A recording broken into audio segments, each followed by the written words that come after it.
The China and Africa podcast is brought to you in partnership with the Africa-China Reporting Project at Wits University in Johannesburg. The ACRP promotes balanced, considered reporting on Africa-China relations through innovative training programs held throughout the year. More information at africachinareporting.co.za.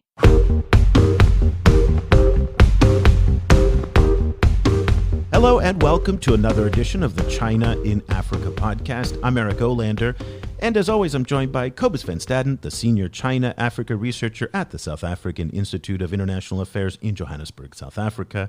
A very good morning to you, Cobus. Good morning. Cobus, there was a statistic that came out a couple weeks ago that showed that Chinese oil buying from Saudi Arabia went up by 47% in 2019, and in so many ways, that really, to me, was a very important data point because it shows that the growth of interest that the Chinese have in the Middle East and the Persian Gulf and in the Arab world is growing up a lot. At the same time, it also presents a real challenge to Africa because it shows that the Chinese have more options than I think a lot of African stakeholders believe at this point.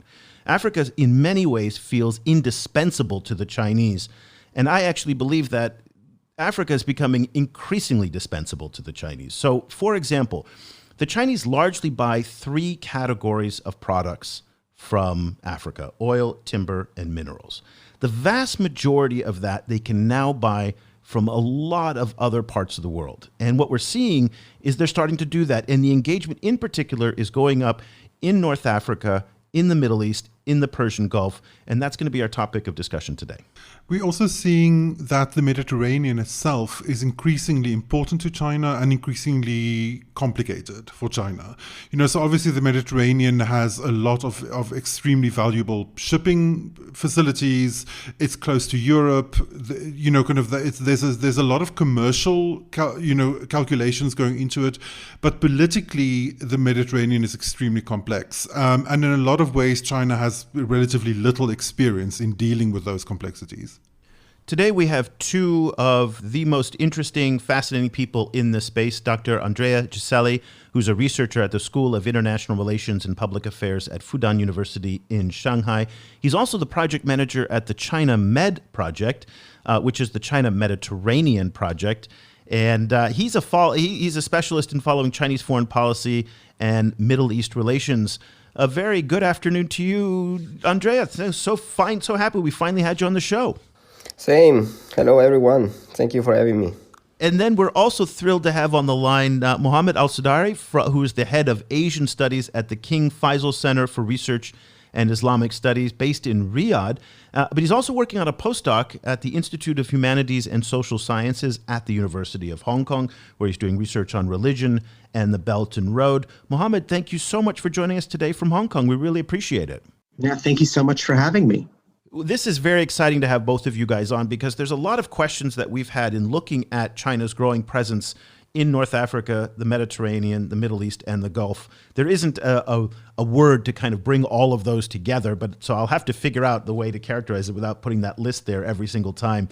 Let me start with a couple talking points that we'll get to throughout the show with both of you. First of all, there's a crisis going on in Libya right now, and the Chinese have introduced a new concept of something that Alessandro Arduino, he's a gentleman that was an expert on China military issues that we've had on the show previously. He calls the new China non-aligned movement. That is, the Chinese are putting bets on all sides of the Libyan conflict. Then the conflict, the interesting point that I want to start with you, Mohammed, is about Xinjiang. And this was a fascinating topic to look into, particularly at the beginning of the year when Chinese Foreign Minister Wang Yi made his first overseas visit. He stopped off in Cairo, and rather than shy away from the Xinjiang issue, which is a very contentious, very provocative issue, particularly in the eyes of the United States and European countries, he brought China's policy on Xinjiang right to the heart of the Arab street, and in a press conference with his Egyptian counterpart, laid out the case for what China is doing. Now, the Chinese claim that they are fighting terrorism and they are re-educating people. There is well-documented information that shows that the Chinese have interned upwards of 1 million people, Muslim Uyghurs, in I don't know what, detention facilities. People are held there against their will. You are not free to leave. Now, this is an issue that you would think would rile up the Arab world and the Muslim world, but it isn't. He brought it right to the Arab street, and he received a very warm reception from the Egyptian foreign minister. And at the same time, there's not been a single Muslim or African country that has sided with the United States on Xinjiang over the Chinese. Can you, as you're in your studies of religion and the Belt and Road and thinking about Xinjiang and the politics and diplomacy, give us a little bit of insight into what is going on in terms of why the Chinese have not met the kinds of objections that a lot of countries in the West think they should on the issue of Xinjiang? Well, thank you so much for your question. I think it's a very complex and multifaceted issue as to why we're seeing the current reactions that we're seeing today. For example, one aspect of it is that there is a real knowledge gap that exists across much of the region in terms of the realities of the Muslim presence in China, not just in Xinjiang, but in broader China writ large. And because of that knowledge gap, there isn't much of a recognition about sort of the pressures and changes in policies that have been enacted vis-a-vis these Muslim communities in recent years. And also, I think China has in many ways effectively exploited that knowledge gap. So we've seen over the last 10 years, especially from 2009, when the Urumqi riots had taken place, that the Chinese state has invested significantly in penetrating the region through United Front tactics, trying to reshape media discourses in Arabic about Muslim issues and Xinjiang particularly, by inviting editors, journalists, influencers, and the like. Another aspect of it that a lot of people don't take really into consideration is that the Arab street and Arab elites are to some extent exhausted by transnational Muslim issues. This is a region from 2011 that had been experiencing significant upheaval and instability.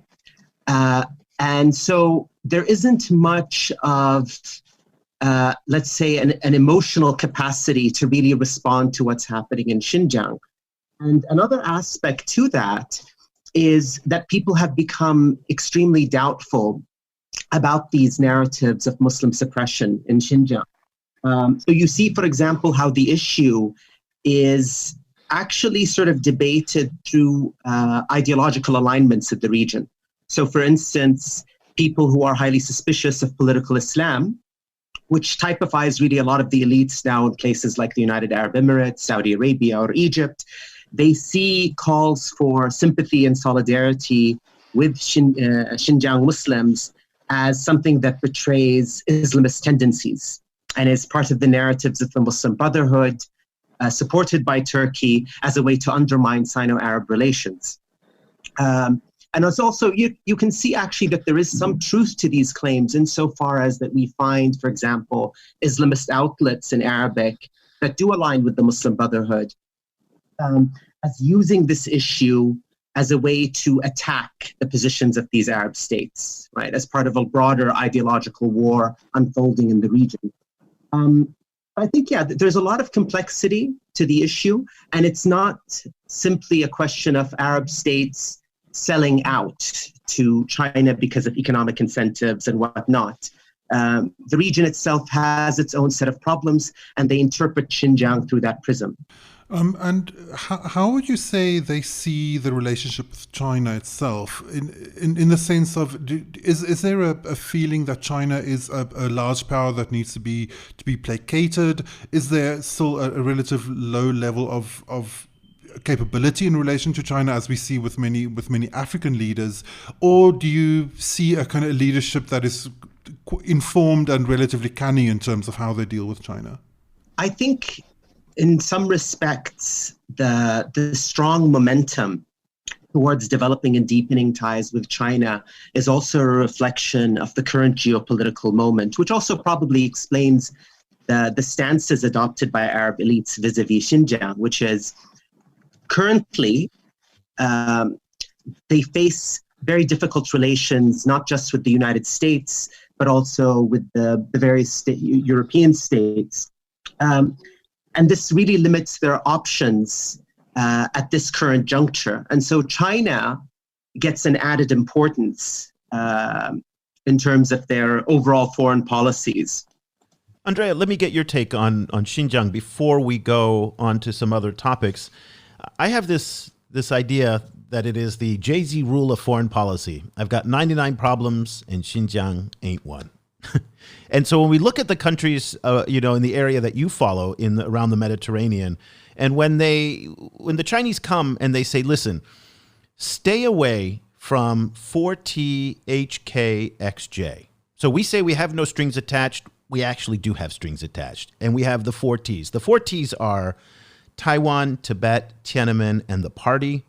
HK is Hong Kong, and XJ is Xinjiang. If you stand clear of those issues, we're good.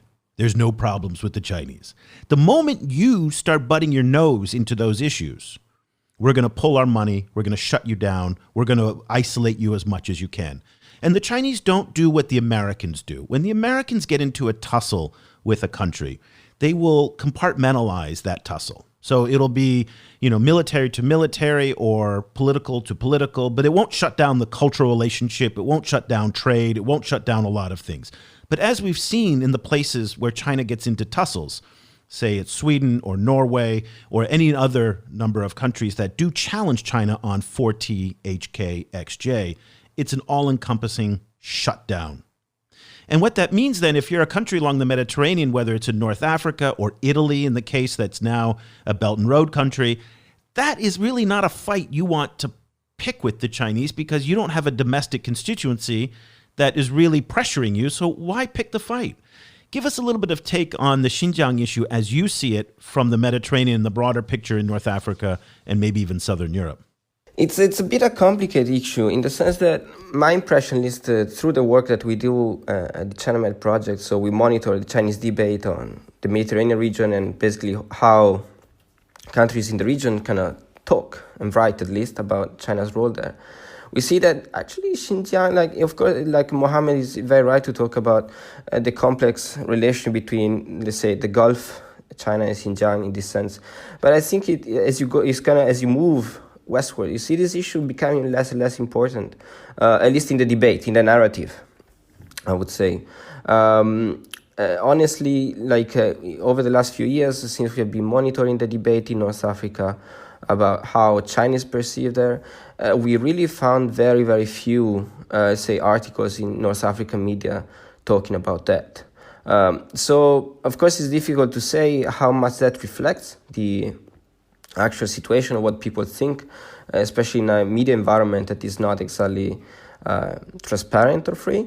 But my impression is that the debate, as far as way between North Africa and China, is not really focused. Doesn't really include that issue at the moment. There are other issues. There are other issues that are much more important. Especially, you mentioned Libya at the very beginning. I think that's really what brings the Chinese into North Africa, what really catches their attention. If we look at more at Southern Europe, I would say that again honestly I don't see much interest from South European countries to go and debate all those issues that you talk about. We saw that already Italy probably was a bit of an exception with Hong Kong, with basically the video conference with about Hong Kong in Italian Senate. That, of course, there was a strong reaction from the Chinese embassy. Italian politicians fought back. But I would say that, if there's nothing particular that brings those issues into the national debate of, let's say, Italy, Greece, or Spain, or in this case also North African countries, they do not go to look for sort of troubles. So it's sort of a stealthy issue. It's kind of people don't talk about it, or at least not so openly. It's not really the focus of the relationship with China. Well, that's exactly the thing, Cobus, that drives the Americans crazy, because they're trying to build a coalition, particularly on issues like Xinjiang, and say, why don't you guys get it? But at the end of the day, in sub-Saharan Africa as well, South Africa, where you are, it's just not an important issue. What's your take on Xinjiang from South Africa, Cobus? Well, South Africa is very far away from this debate, and actually, as is all of Africa, yes, for the most part, right? Yes, and it hasn't actually shown up a lot in general South African discourse, and I think the main reason is because a lot of Africa's relationship with China is very, very focused on development. And I think one of the main weaknesses, I think, in the US's approach to this issue, and actually their approach to the China-Africa relationship as a whole, is that they find it difficult to really understand how all-consuming obsession development is in the relationship. I think they kind of understand it on an intellectual level. They're like, yes, development is really important, and we all need to work together for development. But they come from countries that have been developed for a long time already. They've had. Those officials are people who frequently, obviously, speaking for a large group of people, and their circumstances are different. But, I think Americans, Europeans, they have had several generations of their own families living in developed circumstances. The kind of burning aspect of development in Africa is something that I think that the Chinese understand, and that the Westerners frequently don't. They don't understand the emotional and all-consuming aspect of it. Andrea, segueing to Libya, you made the point that Libya is to a certain extent changing Chinese foreign policy engagement, or the ways that they engage in foreign conflicts. I wonder if you can unpack a little bit what the Chinese are doing in Libya at the moment. So basically, so first of all, Libya is a very particular case in Chinese foreign policy in the sense that before 2011, they developed quite a significant presence there, let's say from 2009, more or less. And of course, with Libya, everything was shut down. Since then, at least according to all the data that we gather through the ChinaMed Project, you see that basically there is no real Chinese activity there. Even the embassy is not there anymore. They operate from Tunis, in Tunisia, right? So the Chinese are sort of, I think Libya for them has become a very particular country. There is something that they do not really want to be involved in the sense that they don't have much interest. But at the same point, it gains such a high relevance in their foreign policy. In 2011, they are how forced to follow it, also to see how the situation in broader North Africa develops. Indeed, if you look at the number of Chinese workers in North Africa, you see that although, of course, the bulk of the sort of decrease of these numbers was in Libya, so minus 37,000 people. You see that through North Africa and partially in the Middle East, there was a general scale back of Chinese human presence. In the following years, it sort of, it started to grow again. But at the moment, I believe, at least, I haven't been in Libya, but my impression is that there's nothing really going on in Libya. Chinese are just waiting and looking from the outside. There has been, interestingly, in 2017, I believe, in December 2017, a notice issued by the Consular Affairs Division of the Chinese MFA, basically naming and shaming a certain Mr. Wei and a certain Mr. Chiang for investing in a steel mill in Libya and bringing there dozens of workers from Hubei and Hunan. So it was literally naming and shaming. But I think that was some sort of an exception. Basically, since 2011, the MFA has been telling to Chinese nationals not to go to Libya. If you're in Libya, you should leave immediately. So they sort of try to avoid to be involved in any direct way there. Mohammed, let me ask you a question that I brought up at the beginning of the show related to an essay that was written by Dr. Alessandro Arduino, who is the Principal Research Fellow at the Middle East Institute at the National University of Singapore. And he wrote in the South China Morning Post, here's the real reason China isn't taking sides in Libya. And what he said was that China, which has long had the non-interference doctrine. So that's the idea that they will not interfere in the internal affairs of other countries. That's a principle in their foreign policy that dates back all the way to the Zhou Enlai era, a half a century ago. It's debatable whether or not they really religiously live up to that standard, but that's on their books and it's been there. Now, what Dr. Arduino is saying is that there's something called the non-alignment strategy. And in Libya, we're seeing it very, very clearly. Interestingly, we saw it in Zimbabwe as well, where the Chinese will put money on basically every political party. And whoever wins, well, they win too. And this seems to be one of the tactics and strategies that the Chinese are using in the Gulf and in the Middle East as well, where they have been able to somehow avoid the very, very touchy sectarian politics between Sunni and Shia, between Israel and the Arab world, and they've been able to maintain somewhat stable, positive ties, productive ties with all sides, including Israel and Iran at the same time, and Saudi Arabia and Iran at the same time. Talk to us a little bit about this use of the non-alignment policy that they're using, that Dr. Arduino says they're using in Libya. Can that also be applied to the region in the world that you're from in Saudi Arabia and the Gulf? Or is there something else that's going on that we're missing? Well, I think it's a useful framework to think about Chinese engagement in the region writ large. I mean, in the case of Saudi Arabia, as well as maybe some of the other Gulf states, because of the unitary nature of political power, we don't necessarily see that dynamic as much. At the end of the day, the Chinese party state engages with the central authorities there. But I think, for example, in the case of Yemen, where we find a very similar situation to Libya, of an ongoing civil war between the Hadi legitimate government versus the Houthi government that effectively controls much of northern Yemen, we do find a very similar dynamic where China has not only reiterated its support for the legitimate government which currently resides in Riyadh, but it has also built up diplomatic relations with the Houthi movement over the last 4 or 5 years, inviting delegations to come to Beijing, engaging with them on the ground through its embassy. I think in many ways it's the reflection of a very, smart political approach of hedging its bets where it counts. If I may, I'd like to add something, though, to the earlier discussion that we had on Xinjiang, which I had forgotten to mention.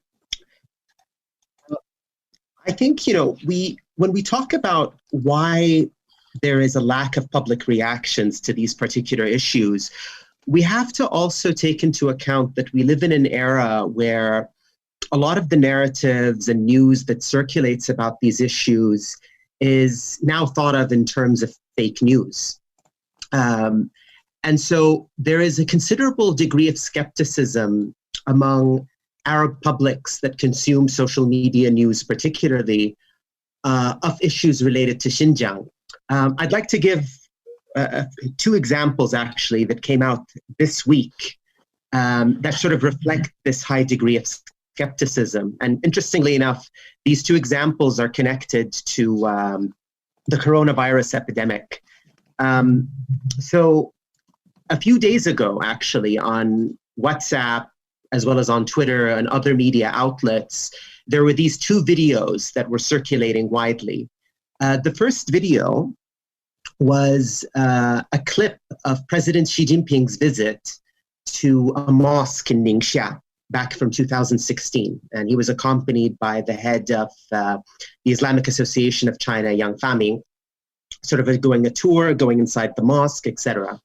The other example, or the other clip, was of a Friday prayer being held in a mosque in Dali in Yunnan in southwest China.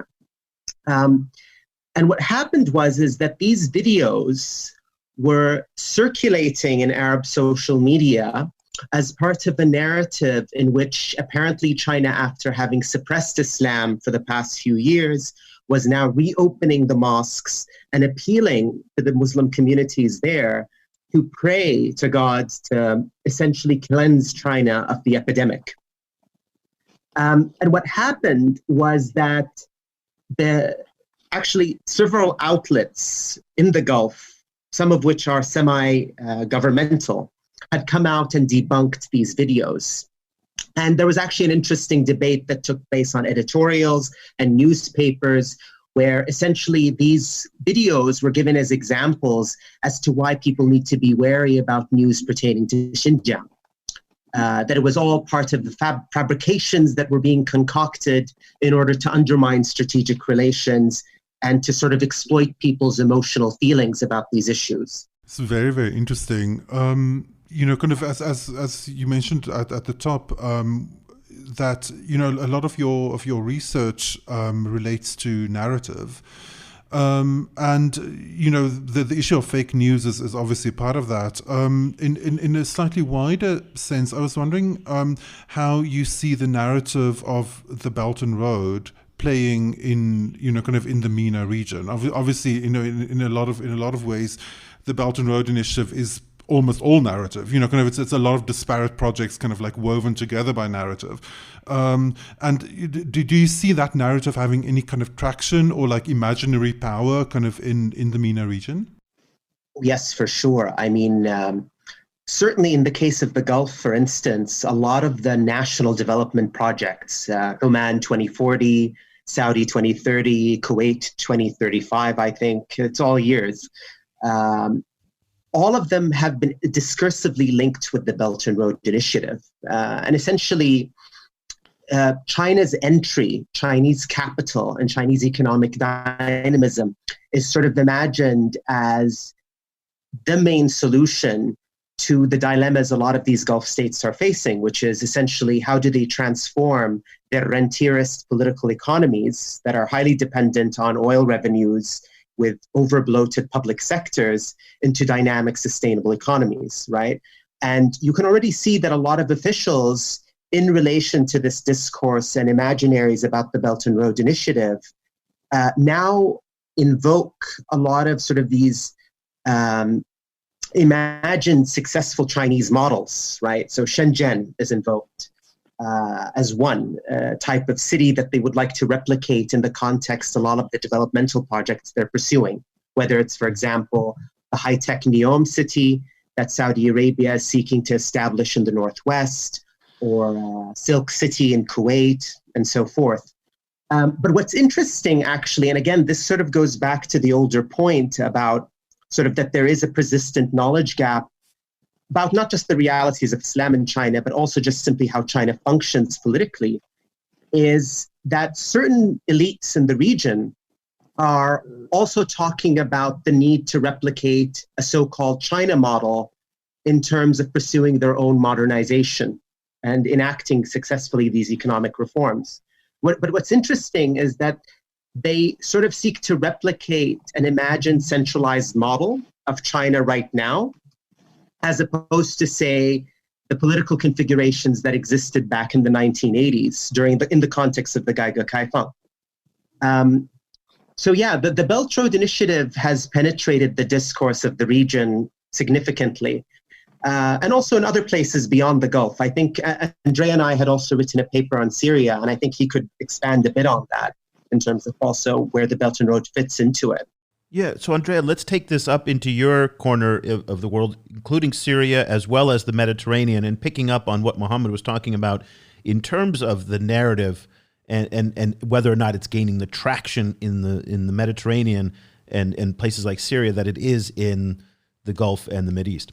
So I think basically Mohammed explained very well kind of one side of how the Belt and Road narrative is gaining traction there. So more sort of in like domestic-oriented traction, let's put it this way. So Belt and Road as a way to kind of learn from China a certain kind of political model. But at the same time, I think it's important to emphasize that there is also like a foreign policy effect. As Mohammed was saying, like for example, in our study on Syria, this is very clear. So the Belt and Road, at least in the Syrian case, is in basically a sort of an alliance that Syria is part of.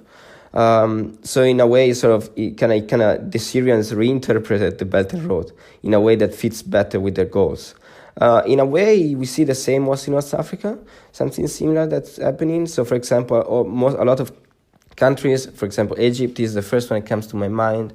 They reinterpret the Belt and Road as a sort of it's a new framework for their relations with China. So they say, well, China is interested in building connectivity, in ports, railways, and so far and so on. So we have to position ourselves as a sort of the gateway basically the bridge between China's Belt and Road and Africa. This is Egypt in particular, but also other countries are doing the same. So we see a sort of reinterpretation of the Belt and Road that sometimes also the Chinese I don't think that too comfortable with.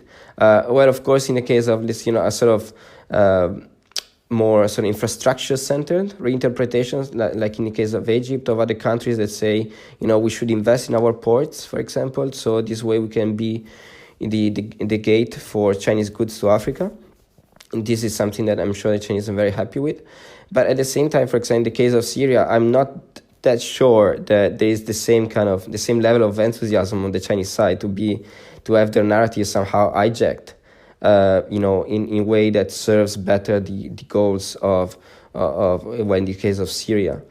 So this is to say that sometimes I think when we look at the narrative of the Belt and Road there, so we oftentimes, I believe, we overlook the agency of the countries in the region and how they basically use this narrative to basically support and justify their own policies.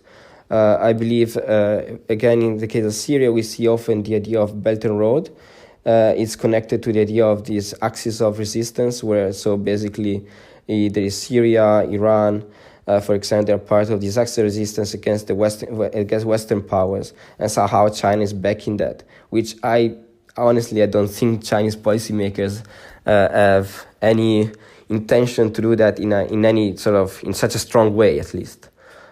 So we see that the Belt and Road is being transformed also by local actors in ways that sometimes do not really fit with Chinese goals. Andrea, relating to that, we've seen over the last few years there's a lot of discussion in Africa, particularly in East Africa, on the rise of Turkey and United Arab Emirates, particularly as development partners for Africa. And in some cases that has been couched as a kind of a competition with China, like for example, between Turkish and Chinese contractors in Tanzania, for example. But I've also heard that centers like Dubai are increasingly serving as bases for Chinese companies interested in doing business in Africa.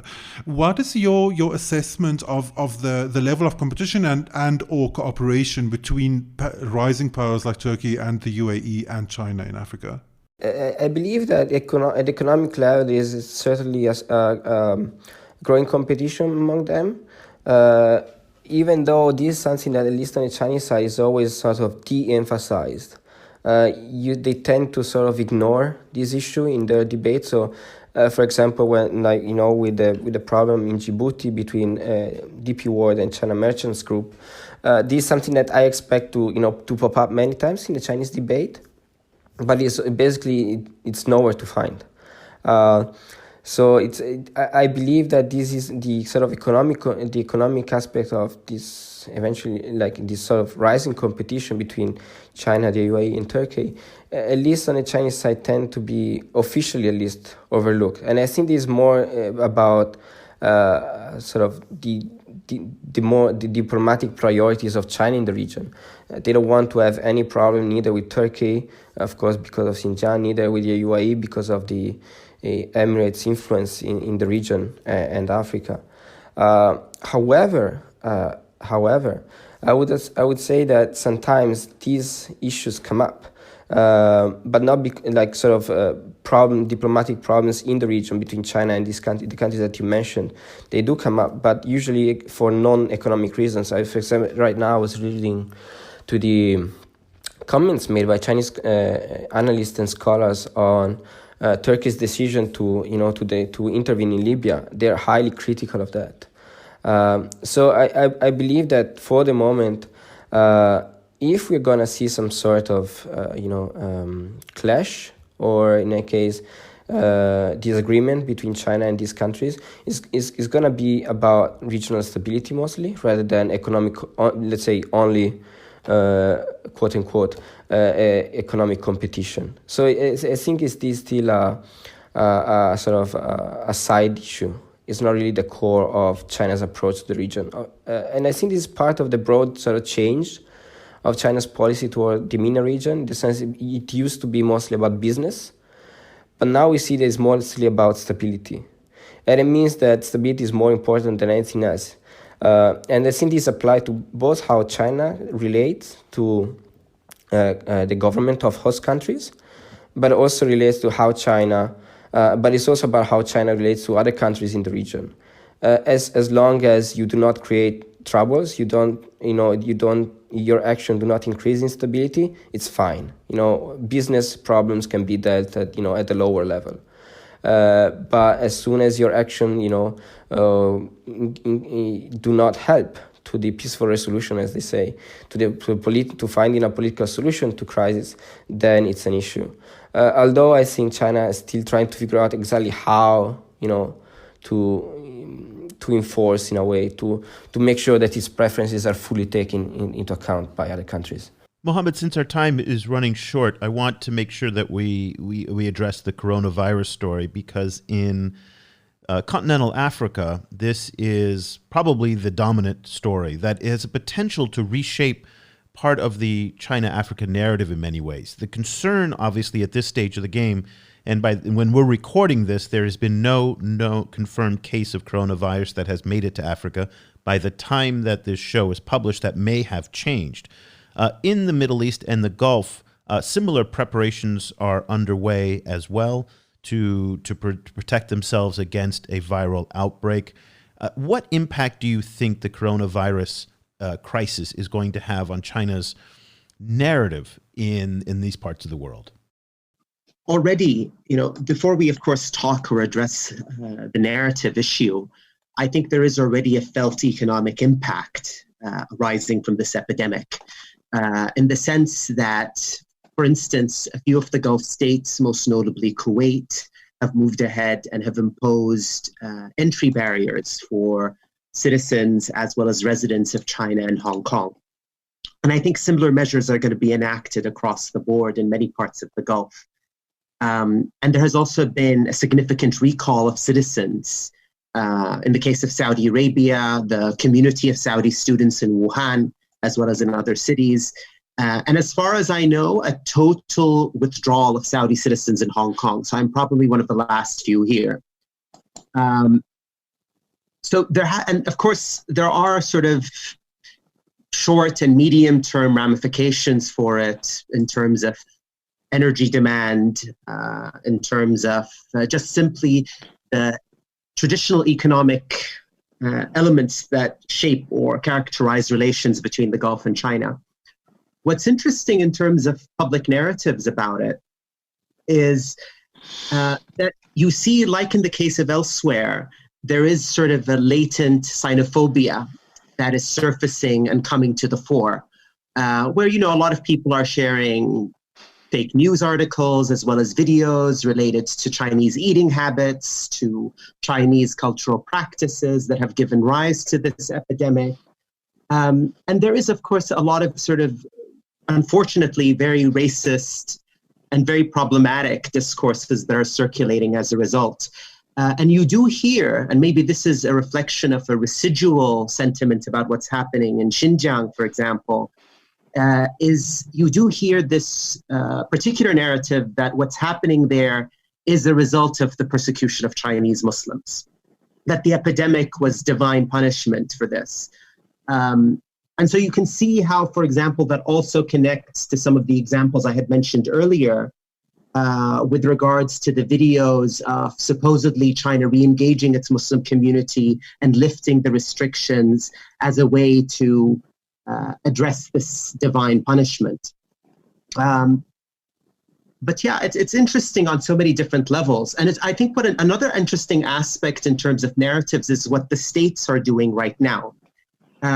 So if you look at across the other side of the Gulf in terms of Iran, what I've noticed over the last 2 weeks is that there has been a very well orchestrated state campaign to express sympathy with China, which might reflect really how limited Iran is in terms of its ability to materially support China, but is actually lending considerable discursive support. So the foreign minister, the head of parliament, the ambassador to China, have all created special videos essentially saying, 加油中国, 加油 Wuhan, And they've done very similar campaigns at the public level, and they've tried to disseminate it widely on different social media platforms, including Chinese ones such as Weibo and WeChat.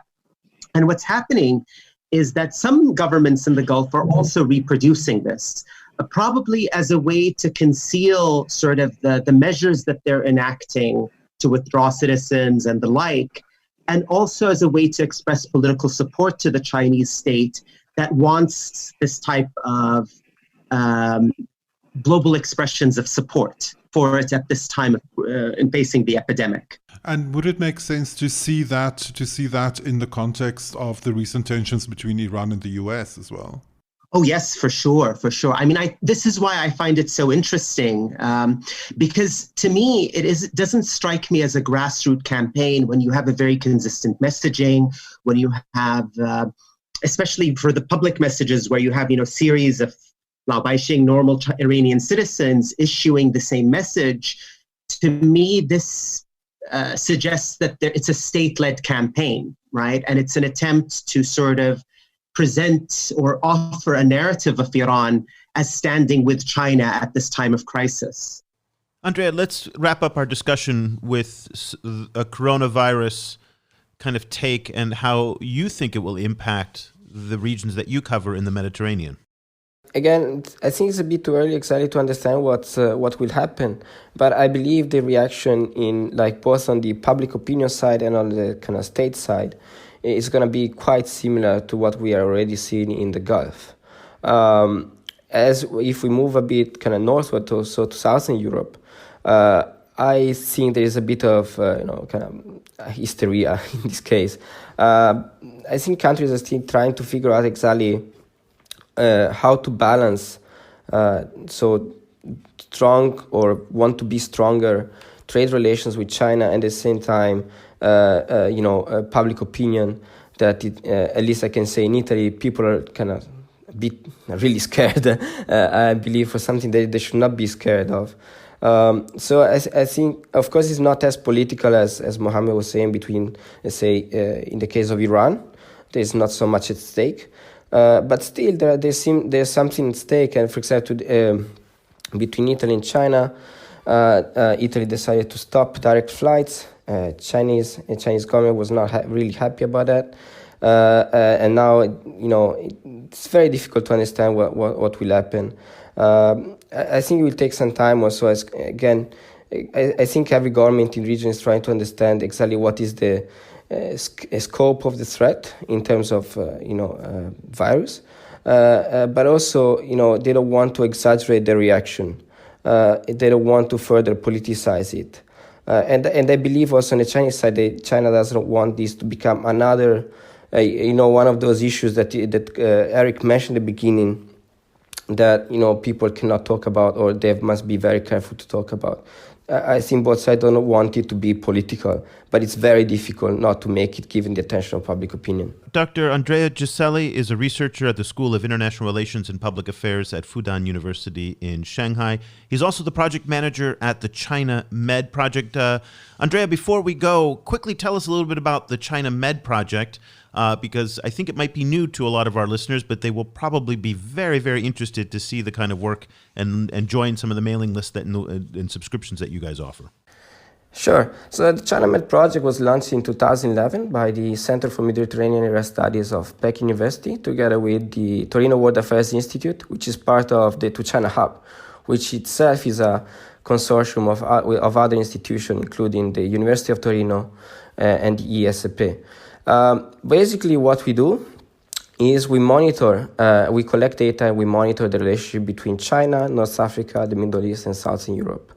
And we have a team of young researchers with different language skills. So let's say every month we produce a short report of how Chinese media cover the region, and at the same time how regional media from all these countries, so Southern European countries, Middle Eastern countries, North African countries, cover China's role in the region. This is totally free. It's on our website, www.chinamed.it. So all the listeners are very, very welcome to visit our website and get in touch with us on Twitter. Excellent. I will put links to all of that in the show notes. And Andrea, if people want to follow what you're reading and writing these days, what's the best way for them to get in touch with you? Either on Twitter, I'm quite active on there, or they can just send me an email. But I think for the moment, Twitter is a bit better, and we can further our discussion eventually via email or Skype later on. Great. And then Mohammed Al-Sadari is the head of Asian Studies at the King Faisal Center for Research and Islamic Studies, based in Riyadh. But he, as we heard earlier, is one of the last Saudis now left in Hong Kong, where he's pursuing his postdoc in the Institute of Humanities and Social Studies at the University of Hong Kong, my alma mater as well. And so tell us a little bit about what you're doing there in your postdoc, and if people can follow some of the research that either you're doing in Hong Kong or with the King Faisal Center. Well, in terms of the postdoc that I'm working on, it relates to religion and the Belt Road Initiative. It's a project that's being carried out under the supervision of Dr. David Palmer at the Institute of Humanities and Social Sciences. It's sort of a multi-year project, and we hope to sort of work on multiple case studies related to how religious expressions and religious groups are being transformed and changed by China's growing presence in sort of the Belt and Road Initiative countries. But much of my work is really focused on managing the Asian Studies Unit at the King Faisal Center, which is a Saudi think tank that dates back to 1983. The Asian Studies Unit was established in 2015 as, sort of one of the research focus areas of the research department. And the Asian Studies Unit essentially tries to produce cutting edge, I hope, research that tries to use local languages as well as East Asian languages in producing works and reports that touch upon the political, economic, and social interactions between East Asia as well as the Middle East. And people can, of course, look at our work online. I'll send you the link. We also hold workshops and public lectures, and we're essentially trying to create a base in the region to produce good knowledge production on East Asia, which is currently absent. So one of the initiatives that we're trying to carry out in the Asian Studies Unit is to hold yearly meetings by Gulf sinologists. So these are young people who speak Chinese, who have done some research on China on various issues, and we try to meet annually. Last year we met in Riyadh. Actually, in a week's time, we're supposed to meet in Kuwait, but I'm participating digitally due to the coronavirus. But these are sort of some of the things that we're trying to carry out. And if people want to follow what you're reading and writing, I know you're active on Twitter. What's your handle? I'm not sure. It's at Mohammed Sadari, I think, but I'll send you regardless, I will put the link for it so people can follow you easily on Twitter. Andrea, Mohammed, thank you so much for taking the time to join us and to shed some light on what is clearly one of the most important issues in China's Belt and Road and on Xinjiang and all of these issues in the Middle East and in the Gulf as well as in North Africa. Thank you so much for your time today. We really appreciate it. Thank you. Cobus, you pointed this out, that the relationship between China and all of these different countries in Africa, the Middle East, the Gulf, the Mediterranean is so much more complex than I think the U.S.-European narrative takes into account. And when I talk to U.S. stakeholders in particular, there is this kind of confusion of, don't these countries see what China's trying to do? That is a very simple message you get in Washington.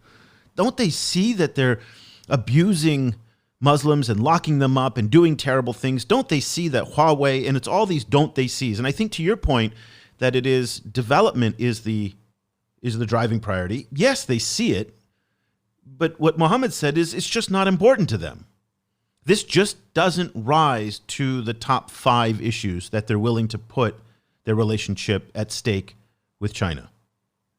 And so the narratives, and this is something that both Andrea and Mohammed were talking a lot about, are far more textured, nuanced, and complex than I think journalists and Western stakeholders really fully understand. And we heard that today very, very clear. Yes, I completely agree, and I think there's also the danger in looking from the outside, and this is obviously something we grapple with a lot. Is there's always the danger of inadvertently flattening the complexity of a particular country, not kind of knowing enough or not giving enough credence to how different groups within one country, different kind of power blocks and different constituencies think differently about these different issues, and they tend to operate differently within those societies, So the presence of social media and the presence of fake news and all of these other related problems exacerbate those differences and make these societies a lot more complex. And then frequently it's very difficult to actually track that complexity from outside, especially if one doesn't dedicate all of one's energy to it and then also not speak the language. So I think that makes it extremely hard to really track like how these relationships are evolving. Andrea brought up the point of stability and how I think right now the priority for so many countries is to maintain stability. And it's interesting, he didn't go where I thought he was going to go with that point, which is that one of the greatest forces for instability now in the Middle East and the Persian Gulf is actually the United States. Will the United States remain? Will its bases stay? Will it be the balancing actor that keeps everybody at bay? It's unlikely, given what we've heard out of the Trump administration. And especially if Donald Trump wins re-election in the fall, he's going to feel more empowered to withdraw troops and to act unilaterally and to do things like what he did in Iran earlier in the year. So this is, in some ways, a benefit for China because China then steps in and says, we are the stable actor. We are going to bring you investment. Just stay away from 4T, HK, XJ. Those are those internal issues that I mentioned during our discussion. And if you stay away from those issues, we'll guarantee you that we're going to be a stable actor here. We can't promise what the Americans are going to do, but at least from our point of view, we won't pull the strings on our money, our investment, our trade, and all the exciting things that we're bringing your countries unless you talk about these internal issues of ours. But at the same time, I think it does highlight the rather destabilizing role that many countries perceive the United States to be playing right now. Clearly in Washington and in Europe, there might be some different views on that, but that was where I thought he was going to go with it. He didn't go with it, but stability, like development, are issues that are, I think, poorly understood in developed countries.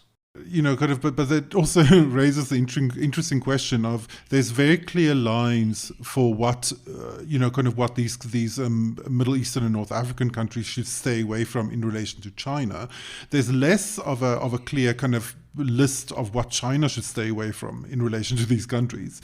China doesn't have a lot of experience in operating in the Middle East, and it's potentially a minefield.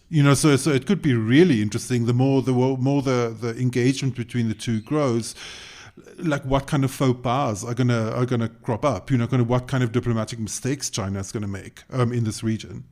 Well, I think when people talk about the withdrawal of the United States from the region, then because we talk about China in a superpower context, there is this perception, again, zero sum, that if the U.S. pulls out, then the Chinese will pull in.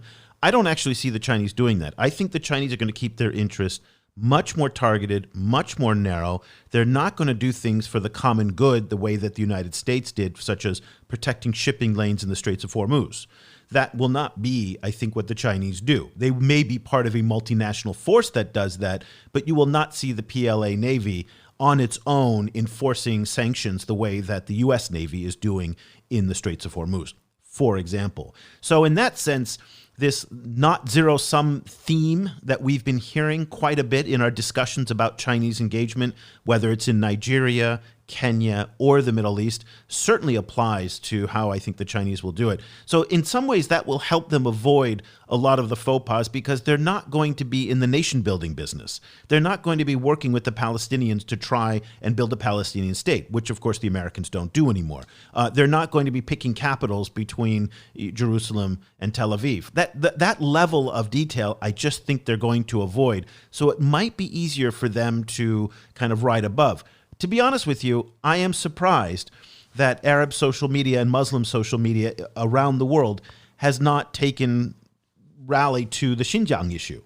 That That is a surprise to me, especially as an American, where the slightest grievances that Americans do, now again, contexts are totally different. Very, very different. China did not launch a unilateral war in Iraq the way that the Americans did. China did not engage in hostilities in Afghanistan the same way that Americans have done. So there are very, very different contexts, but people are very sensitive to American slights against Muslims, and yet there is effectively a pass that is given to the Chinese. So that I do find remarkable. Yes, it is very interesting. It's the question I have all the time with this is how long it can last. Because the biggest mystery of the Xinjiang situation is what is the end game. Is like where is Xinjiang going to be in 5 years, 10 years? Is it sustainable to kind of keep the current situation going? And what is the kind of outlay and tactics that it's going to take to do that? The amount of media attention on that issue, it can only increase. Unless the situation itself is de-escalated. But as Gia Dolentino recently wrote, like nothing de-escalates in our current world. So I can imagine the situation in Xinjiang getting worse, and I can imagine the amount of international attention, particularly in the Arab world and the Muslim world, also really increasing, and that will really change the calculus for China, I think. Maybe, but listen, it took a lot of cojones to take that message right to Cairo, and clearly that was arranged in advance. But Wang Yi brought it to Cairo and didn't face a hint of objection, and that.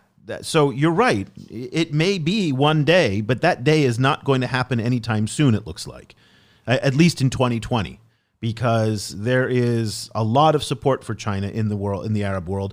If not, maybe not support is maybe not the right word. There is no mood for objection to China. That might be a better way of framing it. No one's willing to stand up on this issue against China. And certainly they're not willing to side with the United States on this issue, because I think that they've been warned about what the consequences would be, which would be total shutdown of the relationship with China. You pick a fight over Xinjiang, and you're going to face repercussions that are severe. Interestingly, Turkey did do that. So maybe in Turkey's relationship with China is strained, but it has not been shut down. So I might need to moderate how I see that issue as well. But these are these red line issues for the Chinese that are incredibly sensitive. So, okay, well, that'll do it. We've been wanting to talk about Xinjiang for a very, very long time. We have not had the right guest, but today talking with Andrea and Mohammed was fantastic. These are, of course, many of the issues that we talk about every day in our newsletter that goes out to subscribers. One of the things you're going to notice, both in our podcast and in our newsletter, is how we're expanding the definition of the China-Africa Project to encompass much more of what's happening in the Middle East, the Gulf, even the Southern Europe and the Mediterranean, because those in some ways are artificial boundaries that we have used for a long time, but the Chinese and the influence and issues like the coronavirus, Xinjiang, are transcending these borders. So we're going to be talking a lot more about these broader issues that do impact Africa, but also have a connection into the Gulf, the Mideast, and the Mediterranean as well. So we would love for you to join our growing community of readers. Just go to ChinaAfricaProject.com/subscribe. We'll give you 2 weeks free to try it out. If you don't like it, you can cancel it anytime without any obligation whatsoever. But we would love for you to take a look and see what it's like. We're very proud of what it is. It's a great intelligence brief that's being read by people in capitals. We just got a bunch of signups from the Chinese Foreign Ministry. We have a lot of State Department people, investors in Johannesburg are signing up for it. Scholars around the world read it every day. So if you want to see what they're seeing and read what they're reading, then go ahead and subscribe at ChinaAfricaProject.com/subscribe. And very quickly before I go, I was remiss at the top of the show to mention that we are now part of the Sinica network from SupChina, and very grateful to be a part of that and a very proud member of the SupChina and the Sinica network. So thanks a lot to those guys as well. And of course, if you're a new listener to the show from Sinica, welcome to the China Africa Project. So for Cobus Van Staden, I'm Eric Olander. We'll be back again next week with another edition of the China in Africa podcast. Thank you so much for listening. The discussion continues online. head over to facebook.com/ChinaAfricaProject to share your thoughts on today's show. The guys are also on Twitter, where you can find Kobus at Stadinsky or Eric at eOlander. And be sure to sign up for the weekly China in Africa email newsletter by going to www.ChinaAfricaProject.com.